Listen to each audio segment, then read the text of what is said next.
நீங்கள் ஆவிக்குரியவர்கள் என்பதில் நீங்கள் நிதானிக்க வேண்டிய ஒரு காரியம், காலையில் எழுந்த உடனே சாப்பிட்றது, வேலைக்கு போகிறது அப்படின்னு இல்லை. அப்படின்ற ஒரு ரொட்டீன் லைஃபாக இல்லாதபடி ஒரு ஆவிக்குரியவன் அடிக்கடி தன்னுடைய ஆவிக்குரிய வாழ்க்கையை நிதானித்து பார்க்க வேண்டும்.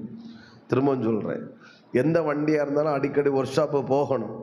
போனால் தான் அந்த வண்டி கரெக்டாக என்ன செய்யுது இருக்குது. ஸோ அதை கொண்டு காட்டினா தான் இது ஆயில் தீர்ந்துருக்கா, இல்லைன்னா தண்ணி காரை கொடுத்து தண்ணி இதாக இருக்கா, ஏர் குறைஞ்சிருக்கா, மற்றபடி என்ன கண்டிஷன் இருக்குது, என்ஜின் என்ன கண்டிஷன், அடிக்கடி இது பார்த்தா தான் அந்த வண்டியில் அடிக்கடி ட்ராவல் பண்ண முடியும்.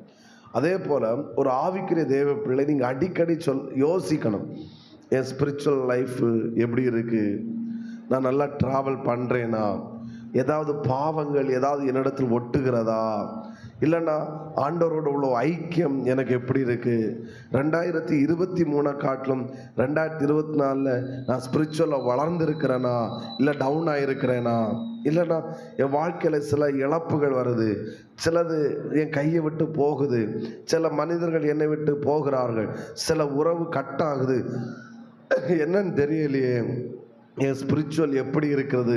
அடிக்கடி உங்கள் ஆவிக்குரிய வாழ்க்கையை அலசி பார்க்கிறவன் தான் ஒரு உண்மை உள்ள ஆவிக்குரியவன்.